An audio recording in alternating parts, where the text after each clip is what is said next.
Welcome to my channel, Syed Sultan TV. Please subscribe my channel. மழைக்கு பின் கம்பியில் சிறிது ஓடி ஒத்திகை பார்க்கிறது துளி நதி. அது அப்படி ஓடுது பார்த்துருப்பீங்கல்ல. நிறைய பேர் கம்பிகளை உள்ள பார்த்துருப்பாங்க, வெளியில மழையில நாம தான் பார்ப்போம். சுதந்திரமா இருக்கிறவங்க தான் அதை பார்க்க முடியும். மழை பெய்த கம்பிகள் இது பாருங்க. இது விருதுநகர்ல சொல்லக்கூடாது. நான் ஏன் தெரியுமா? இந்த தமிழ்நாட்டிலேயே கோயில் கட்டாம குளம் கட்டின ஊரியா உங்க ஊரு? ஐயா, குளங்கள் கட்டினா போதும்னு சொல்ற ஒரு ஊரை இந்த உலகம் திரும்பி பார்க்க வேண்டாமா? இங்க பாருங்க, தண்ணீர் இல்லா குளத்தில் நீந்துகிறது பறவையின் நிழல். காட்சிப்படுத்துங்க. நீந்துகிறது பறவையின் நிழல். நூலருந்த பட்டம் பதற்றத்துடன் கை நீட்டுகிறது மரம். என்னைக்காவது யோசிச்சு பார்த்திருக்கீங்களா? கனிமொழி அக்கா வந்திருந்தாங்க அந்த ஃபர்ஸ்ட் ப்ரோக்ராம்க்கு.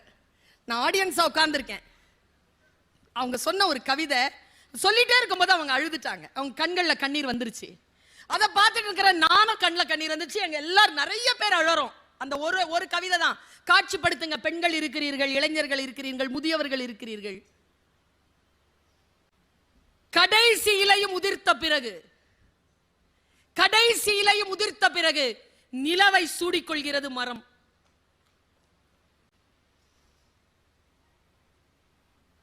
ஒரு காட்டுக்குள்ள ஒருவேளை பௌர்ணமி அன்னைக்கு போயிடுங்க, ஒற்றை இலை கூட இல்லாத அந்த மரத்தை பாருங்களேன். அது தலையில பெருசா சூடிக்கிட்டு இருக்கும் நிலவை. சொந்தமானால் அதை தனதாக்கி கொள்ளுகின்றவர்கள் கவிஞர்கள் மட்டும்தான். அதை தனதாக்கி கொள்ளாமல் எழுத்தில் பதிக்கின்றவர்கள் தாயுமானவர்கள். நமக்கு கடத்துறாங்க இல்லையா? அந்த காட்சியை நமக்கு கடத்துறாங்க இல்லையா? உடைந்த பானையின் சில்லுகளில் மிச்சம் இருக்கிறது கொஞ்சம் நீர். அந்த இடுகாட்டிற்கு உயிர் தந்தது ஒரு பிணம். எங்க போறது இந்த கவிதையை படிச்சுட்டு? எப்படி நான் அமைதியாக இருப்பது இதை படித்து விட்டு? அடுத்தது யாருக்கு பிறந்த நாள் என்று ஏக்கத்துடன் எதிர்பார்க்கும் காப்பக குழந்தைகள். ஏரியில் கட்டிய வீட்டில் வாழ்கிறது வாஸ்து மீன். இத்தனை பெரிய ரயிலில் குழந்தை இருக்கும் பெட்டி மட்டுமே விழித்திருக்கிறது. விடுகிறது அம்மாவின் மனநிலை. இதையெல்லாம் வாசிக்கின்ற பொழுது நான் இன்னும் வாசிப்பிற்கு பக்கம் போகிறேன். எனக்கான வாழ்க்கையை, எனக்கான பார்வையை மாற்றி தருகிறார்கள் இந்த எழுத்தாளர்கள், இந்த கவிஞர்கள். நான் பாரதியை ரொம்ப வாசிப்பேங்க. என்னன்னு தெரியல, நான் எனக்கு கிடையாது. மணிரத்னம் உண்டு, கோடானு கோடி மக்களுக்கும் உண்டு. அது நான் சொல்லுகின்ற கருத்து இல்லை. நான் சொல்ல வந்த கருத்து, என் குந்தவை இல்லை இவள், என் நந்தினி இல்லை அவள், எனக்கானவள் இல்லை. என் வாசிப்பு வேறு. காவல் கோட்டத்தை தான் எடுத்தாங்க, ஓடி போய் தான் பார்த்தேன். கோச்சிக்காதீங்க. வாசகி என்பது அவரவர்கள் வாசனைங்க. என் வாசனையில் நான் வாசிக்கிறேன், நான் அனுபவிக்கிறேன். நான் அனுபவித்ததை உங்கள் மனம் கவர்கின்ற வகையில் தான் என்னால் சொல்ல முடியுமே தவிர, நீங்கள் உயிர்ப்பான விஷயத்திற்கு போக வேண்டும் என்றால் அதற்குள் விழுந்து நீங்கள் நீந்தி அதை வாசிக்க வேண்டும். வாசிப்பு பயிற்சி என்பது அல்லாதியானது. அது அடுத்தவர்களுடைய வாசிப்பில் இல்லை, அடுத்தவர்கள் எடுக்கின்ற காட்சிகளில் இல்லை. அது என்னுடைய சுய அனுபவமாக இருக்கிறது. அந்த சுய அனுபவத்தை நான் எப்படி பெறுகிறேன் என்பதில் தான் புத்தகம் வெற்றி பெறுகிறது. நான் கம்பனை வாசிக்கிறேன், நான் வள்ளுவனை வாசிக்கிறேன். வள்ளுவனை வாசிக்கின்ற பொழுது சில வார்த்தைகளை எல்லாம் காட்சிப்படுத்துகிறேன். இன்னைக்கும் சிவாஜி கணேசன் பிலிம் இன்ஸ்டிடியூட் நான் வடிவமைத்த பாடத்திட்டம் அங்க தமிழ்ல போய்கிட்டு இருக்கு. கதை சொல்லுதலும் காட்சிப்படுத்தலும். சங்க இலக்கியங்களை வாசிக்கிறேன். என்னுடைய புத்தகங்களை வாசிக்கின்ற பொழுது, என் தாய் தமிழுக்கான புத்தகங்களை வாசிக்கின்ற பொழுது அவை தருகின்ற காட்சிகள் இருக்குல்ல, அந்த காட்சிகள் என்னை வடிவமைக்கின்றன இல்லையா? அந்த வடிவமைப்பு தான் என் மரபு. அந்த மரபை நான் பெற வேண்டும் என்றால் அதற்குள் நுழைந்து நான் வாசிக்க வேண்டும். ஒன்றும் இல்லைங்க, சமீபத்தில் ஒரு 4-5 வருஷம் இருக்கோங்க, ஏதோ ஒரு பழைய புக்கு அந்த கோசாஸ் பத்திரிக்கை வெளியில போட்டு வித்துட்டு இருந்தாங்க. ஒரு புத்தகத்தை எடுத்தேன். பஞ்சதந்திர கதைகள்னு ஒரு கதைகளுங்க, குட்டி புக்குங்க. நமக்கு நிறைய நாம 1001 இரவு அவ்வளவு கொண்டாடுறோம்ல. நம் பஞ்சதந்திர கதைகள், நம் அம்புலி மாமாவில் வந்த கதைகள், அந்த கதைகளை நம்ம அடுத்த தலைமுறைக்கு கடத்தி இருக்கிறோம். அவன் வச்சிருக்கான் பாருங்க, 100 ஆண்டுகள் கழித்தும் அரேபிய இரவுகள் சொல்லிட்டு அவன் வச்சிருக்கான் 1001 இரவுகள்னு. நாம விட்டுட்டோமே நம்ம கதைகளை, நம்ம நாவல்களை நாம விட்டுட்டோமே, நம்முடைய மரபு சார்ந்த விஷயங்களை விட்டு விட்டோமே. அதை தூக்கி பிடிப்பதற்காக நான் அந்த புத்தகத்தை வாசிக்கிறேன். அதுல ஒரு குட்டியான ஒரு கதை. நீங்க அரசியல்ல இதை இம்ப்ளிமெண்ட் பண்ணிக்கோங்க, உங்க குடும்பங்கள்ல இம்ப்ளிமெண்ட் பண்ணிக்கோங்க, உங்க தனி மனித வளர்ச்சிக்கு இம்ப்ளிமெண்ட் பண்ணிக்கோங்க, யாருக்கு வேணாலும் இம்ப்ளிமெண்ட் பண்ணிக்கோங்க. ஒரு எலிக்கும் ஒரு பூனைக்கும் ஃப்ரெண்ட்ஷிப் வந்துருதுங்க. இப்படி ஒரு கதை. எலிக்கும் பூனைக்கும் ஃப்ரெண்ட்ஷிப் வருமா? கதைகளில் வரும், கதைகளில் வரும். நான் எப்பவுமே சொல்லுவது உண்டு, என் அம்மா என்னை கதை சொல்லிதான் வளர்த்தாள். என் அம்மா காயல்பட்டணத்துக்காரி, தூத்துக்குடி.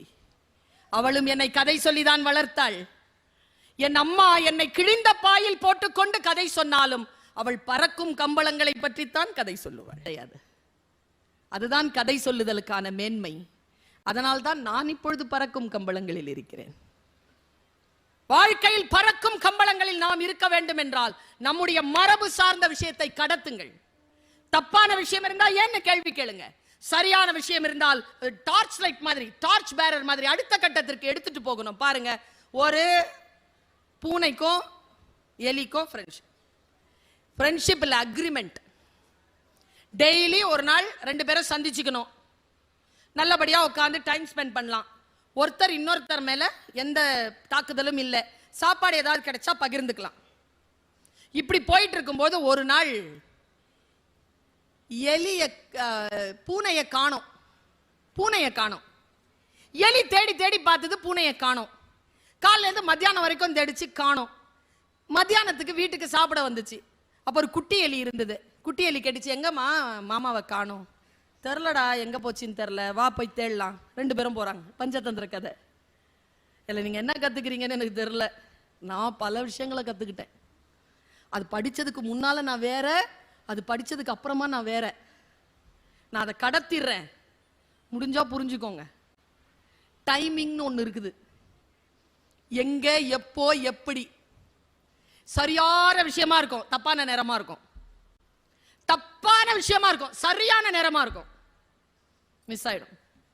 சரியான நேரத்தில் சரியான விஷயத்தை அடிக்கணும், தப்பான விஷயத்துல சைலண்டா இருக்கும்.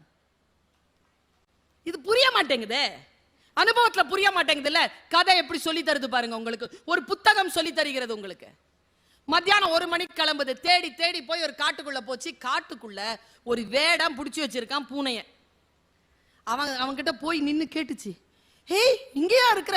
5 மணிக்கு பிடிச்சதுரா, பசிக்குதுப்பா, சீக்கிரம் கட் பண்ணி விடுப்பா, வெளில வரணும்னு. டைம் பார்க்குது 5. சூரியன் அஸ்தமனம் ஆகிறதுக்கு இன்னொரு 1/2 மணி நேரம் இருக்கு. என்ன செய்யலாம்? மெதுவா கடிக்குது. உடனே அந்த குட்டி வந்து டக்கு டக்கு டக்கு டக்குன்னு கடிச்சது. அம்மா கண்ணை காட்டுச்சு, சைலண்ட் ஆயிடுச்சு. மெதுவா கடிக்குதுங்க. துடிக்குது பூனை. இது மெதுவா கடிக்குது. கரெக்டா 5:30 ஆச்சுங்க. தூரத்துல இருந்து சத்தம். வேடம் வந்துட்டான். டக் டக் டக் டக்னு.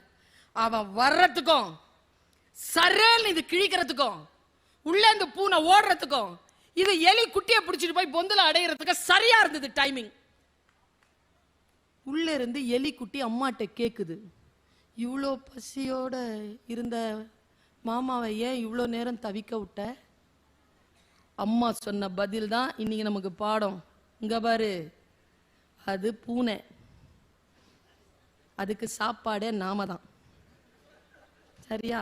அப்போ எலி குட்டி கேட்டுச்சு, அதான் உன்னோட அக்ரிமெண்ட் போட்டிருக்குது, உன்னை சாப்பிட மாட்டேன்னு. அக்ரிமெண்ட் எனக்கு தான். பூனையும் காப்பாற்றணும்னா சரியான டைமிங்க்கு வெயிட் பண்ணி சரேல்னு அறுத்து விட்டேன், அதுவும் ஓடிடுச்சு, உன்னையும் நான் காப்பாத்திட்டேன்ற ஒரு பஞ்சதந்திர கதை. சிறிய கதை தான். நம்முடைய வாழ்க்கை, வாசிப்பு வாழ்க்கை மாற்றி போடும். இப்படி சொல்லி நான் ஐயா அவர்களுடைய பேச்சை கேட்க நானும் அவளாக இப்படி சொல்லி நான் நிறைவு செய்கிறேன். சமீபத்திலங்க, நீங்க எத்தனை பேர் இறை நம்பிக்கை கொண்டவர்கள் எனக்கு தெரியாது, ஏத்திஸ்டா கூட இருந்துட்டு போங்க. ஆனா இயற்கைன்னு ஒண்ணு இருக்குல்ல, அதன் மீது நம்பிக்கை இருக்குல்ல நமக்கு, இல்லையா? அதன் மீது நம்பிக்கை இல்லாம இருக்க முடியாது. லா ஆஃப் அட்ராக்ஷன் ஒன்னு இருக்குங்க. நான் சொல்றேன், நீங்க தேடி போங்க. இது இறை நம்பிக்கை சார்ந்தது அல்ல, இது பியூரா தொழில்நுட்பம் சார்ந்தது. நீ எதை தேடிக்கொண்டிருக்கிறாயோ அது உன்னை தேடுகிறது. நான் இதை பல தடவை சொல்லியிருக்கேன், யாரும் இதை நம்ப மாட்டீங்க. ஒரு ஸ்கூல்ல காலேஜ்ல போய் ஃபர்ஸ்ட் இயருக்கு பேசிட்டேன் தோழர், 17 இயர்ஸ், அப்பதான் +2 முடிச்சுட்டு வந்திருக்கான். சொன்ன பாரு, நீங்க இன்ஜினியரிங் சேர்ந்திருக்கிற, நீ ஜெயிச்சு பெரிய ஆளா வரணும், நீ எதை தேடிக்கொண்டிருக்கிறாயோ அது உன்னை தேடுகிறதுன்னு சொல்லிட்டேன். ஒருத்தன் எழுந்து கத்துறான், நிஜமாவா மேடம், நம்பலாமா மேடம், நான் எதை தேடுகிறேனோ அது என்னை தேடுகிறதா? நானும் 3 வருஷமா தேடிட்டு இருக்கேன். ஏய், நான் சொல்ல வந்தது வேற. விழுந்துருவோமோன்றதுக்கு நீங்க தேடிட்டு இருக்கிறீங்க, விழறதுக்கான விஷயம் உங்களை தேடிட்டு இருக்கு, அவ்வளவுதான். தோத்துருவோமோ, தோத்துருவேன். எச்சரிக்கையாக இருக்கலாமே தவிர அச்சப்படக்கூடாது. எதன் மீது நீங்கள் ரொம்ப ஆழமா நீங்க பதிவு செய்கிறீர்களோ அந்த பதிவு உங்களை வந்து சேரும். உண்மை இது. நீங்க அதை எதுவா வேணாலும் வச்சுக்கோங்க. சமையல் சிறப்பாக இருப்பதற்கு அதான் காரணம், நல்லா தூக்கம் வரதுக்கு அதான் காரணம். எனக்கு பல நேரங்களில் புரியறது இல்லை. இன்னைக்கு கூட ஒரு அம்மா சொல்லுச்சு, என்கிட்ட ஒரு புக்கு பரிசு கொடுத்துச்சு, உங்க பேச்சை கேட்காம நான் தூங்குறதே இல்லைங்க. சொல்லும் போதே அந்த அம்மா கண்ணிலெல்லாம் கண்ணீர். ரொம்ப நன்றி மேடம். 10 வருஷமா கேட்கிறேன் சார் இந்த வார்த்தைய. ஒரு நாள் கண்ணாடிக்கு முன்னால போய் நின்று என் பேரை நானே சத்தமா கூப்பிட்டு நான் இந்த வார்த்தையை கேட்டேன் கண்ணாடியில. தூங்க வைக்கவா பேசுற? தூங்குறேங்கிறாங்க அவங்க. அவதான் எழுதியிருந்தா, இங்கிலீஷ்ல எழுதியிருந்தா. அவ சொன்னா, நீ ஆன்மாவுடன் பேசுகிறாய், உன் உயிரில் இருந்து பேசுகிறாய், அதில் பொய்யை கண்டுபிடிக்க முடியவில்லை. உனக்கு தெரியுமா உன் பேச்சு என்பது ஒரு தூக்க மாத்திரை, உன்னால் ஒன்றும் முடியாது, நீ எதற்கும் லாயக்கற்றவள், நீ வெறும் உழைத்து போட மட்டுமே லாயக்கானவள், நீ எதற்குமே சரியா வரமாட்ட, நீ தோற்று போகவே பிறந்தவள், நீ என்னை நிராகரித்து என்னை கசக்கி பிழிகின்ற பொழுது என் ஆற்றலெல்லாம் வீணாக போகிறதே என்ற மன உளைச்சலில் தூக்கம் வராமல் நான் தவித்து படிக்கின்ற பொழுது இந்த தொலைபேசியில் நீ தோன்றுகிறாய். நீ சொல்கிறாய், இந்த உலகத்திலேயே பேரழகானவள் நீதான், உன்னுடைய ஆற்றல் தான் உன் வாழ்க்கையை வடிவமைக்க போகிறது, நீ தோற்க கூடாது, நஷ்டம் வரலாம், வாழ்க்கை எதிர்கொள், நாளை விடியல் உனக்காகத்தான் என்று நீ சொல்லுகின்ற பொழுது என் மனம் அமைதியாகிறது. நான் அடுத்த விடியலுக்கத்தில் போகிறேன். ஒரு பாயிண்ட், கிரிக்கெட் வீரன் வெஸ்ட் இண்டீஸ், அவன் சொல்றாங்க, நான் 300 பக்கமாவது ஒரு மாதத்திற்கு படித்து விடுகிறேன். வாசிக்கின்ற பழக்கம் கொண்டவர்களுக்கு முன்னால் இருக்கின்றவர்களுடைய பேச்சு எப்படி இருக்கிறது, ஏன் இப்படி இருக்கிறது என்பது புரிந்து போகும். நான் இப்படி சொல்றேன், நான் வாசிப்பாளரும் ஸ்போர்ட்ஸ் ரெண்டுத்துலயும் நான் இருக்கிறவர். நான் சொல்றேன், இந்த ரெண்டுத்துல தான் 100% நீங்க இருக்க முடியும். ஓட்டப்பந்தயத்தில் ஓடும்போது வேற எதை பத்தியும் யோசிக்க முடியாது, புத்தகத்தை வாசிக்கும் போது வேற எதை பத்தியும் யோசிக்க முடியாது. 100% நீங்க இருக்க முடியும்னா வாசிப்பில் தான் நீங்கள் இருக்க முடியும். லா ஆஃப் அட்ராக்ஷன் ஒரு விஷயத்தை நான் சமீபத்தில் நினைத்து பார்த்து நான் உருகுகிறேன். மனதை தூய்மையாக வைத்துக் கொள்ளுங்கள், ஆழமான எண்ணங்களில் உறுதியாக இருங்கள். நான் உங்க எல்லாரையும் பார்த்து கேட்கிறேன், எத்தனை பேருக்கு கார் ஓட்ட ஆசைங்க? இல்ல, வெக்கப்படாதீங்க. அதுவும் எப்படி தெரியுமா சார், ஆடி கார் இல்ல ஒரு பென்ஸ், மெர்சிடிஸ் பென்ஸ் ஒரு 80-90ல வச்சுட்டு நல்ல சத்தமா ஸ்டீரியோ போட்டுட்டு நல்ல கூலிங்கோட ஒரு வெஸ்ட் கோஸ்ட் ரோட்ல எந்த ஒரு டிஸ்டர்பன்ஸ் இல்லாம அப்படியே ஓட்டிட்டு போனோம்னு எத்தனை பேருக்கு ஆசை? இப்படி யோசிக்கிறவங்க தான். நம்ம சின்ன வயசுல இருந்தே நமக்கு யோசனை, சின்ன வயசுல இருந்தே நமக்கு கார் ஓட்டணும்னு ரொம்ப பேருக்கு ஆசை, வண்டி ஓட்டணும் ரொம்ப பேருக்கு ஆசை. ஆனா என்னன்னா, நம்மள 60% டிரைவர் ஆயிடுறோம். ஏன் தெரியுமா? ஆசைப்படுறோம். யார் கார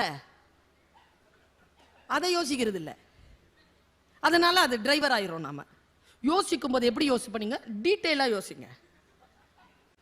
என் காரு நான் சொந்தமா சம்பாரிச்சு வாங்கினது, இந்த பிராண்டு, இது யோசனை வரணும் அப்படின்னு சொன்னாலே, இந்த ஒருமுகத்தன்மை வரணும்னாலே ஒருத்தருக்கு இந்த நவயுக காலத்தில் வாசிப்பு பழக்கம் தேவைப்படுகிறது. நான் சொன்னேன் இல்லையா, லா ஆஃப் அட்ராக்ஷன். நான் இதை சொல்லி நிறைவு செய்யறேன். இப்ப சமீபத்தில் நான் ஒரு விஷயத்தை வாசிச்சேன், எனக்கு தெரியல, உங்ககிட்ட சொல்லணும்னு தோணுது, வாசிச்சதை சொல்றேன்.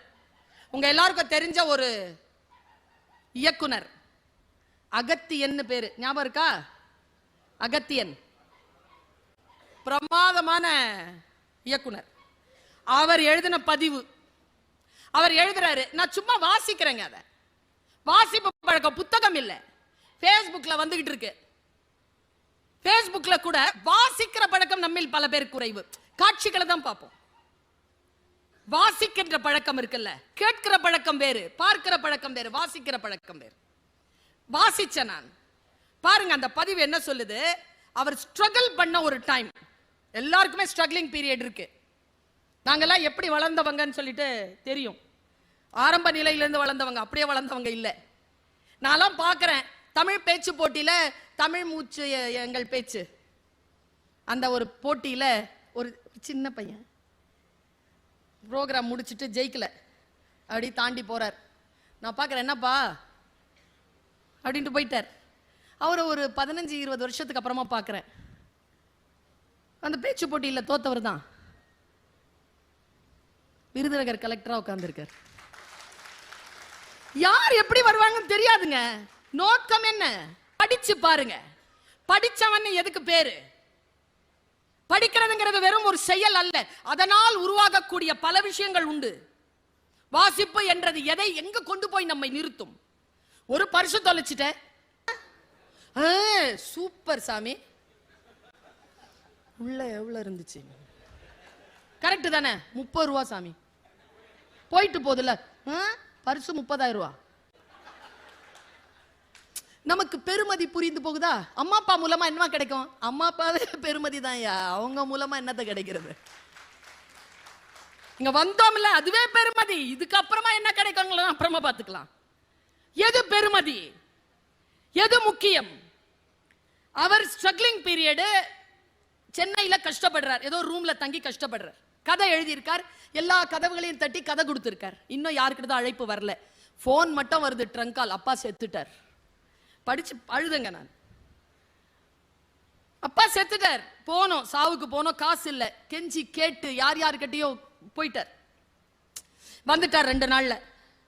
ஸ்ட்ரகிளிங் பீரியட் ஆரம்பம். மறுபடியும் கால் வருது, ட்ரங்க் கால். 16வது நாளுக்கு வரணும். 1500 ரூபாய் இல்லாம போக முடியாது. இது 200 ரூபாயில போயிட்டு வந்துட்டார். 1500 ரூபாய் இல்லாம அப்பா சாவு 16ஆம் நாள் போக முடியாது, காரியத்துக்கு போக முடியாது. நேரா ஒவ்வொரு கதவா தட்டுறார், யார் கதவும் திறக்கல. ஒரு கதவு திறந்தது. அந்த கதவை திறந்தவர் இப்போ உயிரோட இல்ல, மணிவண்ணன் சார். கதவு, என்னப்பா வாப்பா உட்கார். சார் அப்பா இறந்துட்டு. கவனிங்க, சும்மா தர மேல் கதை. 1500 ரூபாய்க்கு நான் அதை வித்துட்டேன் சார், எனக்கு 1600 ரூபாய் கொடுங்க. சிரிச்சுக்கிட்டே அவர் சொன்னாரா, டேய் நீயும் கலைஞன் நானும் கலைஞன்டா, அது 1500 ரூபாய்க்கு விற்கிற கதையாடா அது. இந்தா நான் தரேன் 1500 ரூபாய், நீ போயிட்டு வா, அப்புறமா பேசிக்கலாம். அவர் போறாரு, அப்புறமா திரும்பி வராரு, நிறைய படங்கள் பண்றார். மணிவண்ணனை வச்சே 6-7 படம் பண்ணிட்டார். இப்படியே காலம் உருண்டு போச்சு. 10-12 வருஷத்துக்கு அப்புறம் அவர் எழுதுறாருங்க இந்த குறிப்பை. நீங்க முடிஞ்சா அந்த குறிப்பில் போய் பாருங்க, அந்த ஃபேஸ்புக்கில் போய் பாருங்க, இந்த குறிப்பு இருக்கு. போய் அவர் மறுபடியும் அவர்கிட்ட போய் சந்திக்கும் பொழுது, சார் எவ்வளோ நாள் சார் ஆச்சு உங்களை பார்த்து, என்னப்பா எப்படி இருக்கிறேன்? நல்லா இருக்கிறேன் சார். சார் உங்களுக்கு நான் ஒரு 1500 ரூபாய் கொடுக்க விட்டுட்டேனே சார், நான் கடன்ல. இல்லைப்பா இல்லைப்பா நீ அதை கொடுத்துட்டப்பா. இல்லை சார் நான் கொடுக்கல. நீ எனக்கு இது வரைக்கும் எவ்வளோ படம் பண்ணியிருக்கடா? 6-7 படம் பண்ணியிருக்கேன். எனக்கு எவ்வளோ சம்பளம் கொடுத்துருக்க தெரியுமா? நீ எவ்வளோ சார் கொடுத்துருக்கேன்? ப்ரொடக்ஷனில் கேட்டால் தான் சார் 75 லட்சம் ரூபா கொடுத்துருக்கடா. சார் மணிவண்ணன் சார் சொன்னதை எழுதிட்டு போங்க மனசில், வாசிப்பு என்ன செய்யுங்கிறதுக்கு சொல்கிறேன். அவர் சொன்னார், இல்லைடா இந்த பிரபஞ்சம் கையில் 75 லட்சம் ரூபா வச்சுக்கிட்டு கீழே பார்த்துக்கிட்டே இருந்ததா. ஒரு பையன் அலைஞ்சிக்கிட்டே இருந்தான் அப்பா காரியத்துக்கு போகிறதுக்கு 1500 ரூபாய் தேடி. இந்த பையனுக்கு யார் 1500 ரூபாய் கொடுக்குறாங்களோ அவங்களுக்கு இந்த 75 லட்சம் ரூபா கொடுத்துறதுன்னு இந்த பிரபஞ்சம் பார்த்துடா. நான் வசூல் ஆயிடுச்சுடா, போடா போடா போடான்னாரான். நாம் செய்யக்கூடிய ஒரு செயல் வேறு வடிவத்தில் வந்து நம்மை சேரும். கொஞ்சம் நினைச்சு பாருங்க. சின்ன பையனா காவல் கோட்டம் எழுதுகின்ற பொழுது கருமாரி பாய்தல் என்றால் என்ன என்று போய் ஒரு புத்தகமா தேடி ஒவ்வொருத்தரா போய் தேடி அலைகின்ற பொழுது அந்த இளைஞன் நினைத்திருப்பானா, பாராளுமன்றத்தில் என்னுடைய குரல் இதன் காரணமாக விஷயத்தை நீங்கள் செய்தால் அடுத்த விஷயத்தை அது கையில் எடுத்துக் கொள்ளும் பொழுது இது சரி இது தவறு என்று பிரித்தறியக்கூடிய புத்தி எனக்கு கிடைக்கிறது. ஏ புத்தகமே, ஏ புத்தகமே, என்னை நல்வழிப்படுத்த பிறந்திருக்கிறாய்.